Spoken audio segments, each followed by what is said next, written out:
नमस्कार मित्रांनो, तू रे माझा मित्र या मालिकेत 5 ऑक्टोबरच्या भागात असं दाखवलं आहे की अर्णवला ईश्वरीला सगळा प्रकार सांगायचा असतो की राकेश माणूस कोण आहे, त्याची खरी रियालिटी काय आहे, तो काय कसा तुला फसवत आहे, हे सगळं त्याला सांगायचं असतो। तो स्टार्टिंग तिला म्हणतो की ईश्वरी तू प्लीज राकेशशी लग्न नको करू, तू राकेशसोबत लग्नाला नकार दे। तेव्हा ईश्वरी म्हणते सर तुम्ही प्लीज माझ्या पर्सनल लाईफमध्ये इंटरफिअर नका करू। तेवढ्यातच ईश्वरीचे वडील तिकडनं येतात आणि ते ईश्वरीला म्हणतात ईश्वरी तू माझा शब्द पाळायला पाहिजे होतास, तुला मी सांगितलं होतं या अर्णवसोबत कोणताही संबंध ठेवायचा नाही आणि त्याच्याशी कसलंच बोलायचं नाही, तरीही तू त्याच्याशी बोलतेस, मला हे अजिबात आवडलेलं नाही। आणि असं बोलून ते अर्णवचं काही न ऐकता ईश्वरीला तिथून घेऊन जायला निघतात।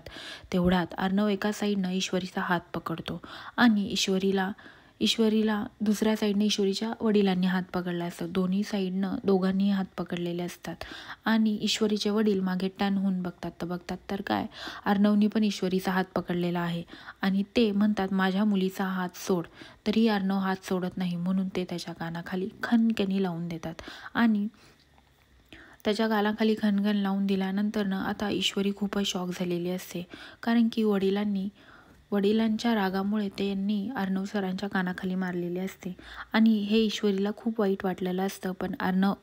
पण वडिलांना ती काहीही बोलू शकत नसते, कारण की वडिलांचा रिस्पेक्ट करणं हे तिच्या हातात असतं।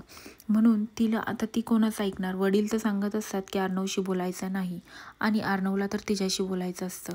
आणि नंतर वडिलांचा पर्सनली राग अर्णववर असल्यामुळे त्यांचा हात उचलला गेलेला असतो आणि ते अर्णवचं काही न बोलणं ऐकता तिथून ईश्वरीला घेऊन जातात आणि ईश्वरीही तिथून गपचूप निघून जाते। आता अर्णवला तर सगळ्या गोष्टी सांगायच्या असतात, पण तो काहीही सांगू शकत नसतो, कारण की ऑलरेडी त्याच्या बहिणीची लाईफ बर्बाद झालेली असते आणि त्याला आता त्याच्या मैत्रिणीची म्हणजेच ईश्वरीची लाईफ बर्बाद होऊन द्यायची नसते।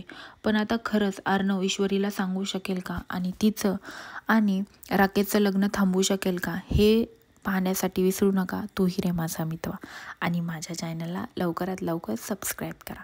धन्यवाद।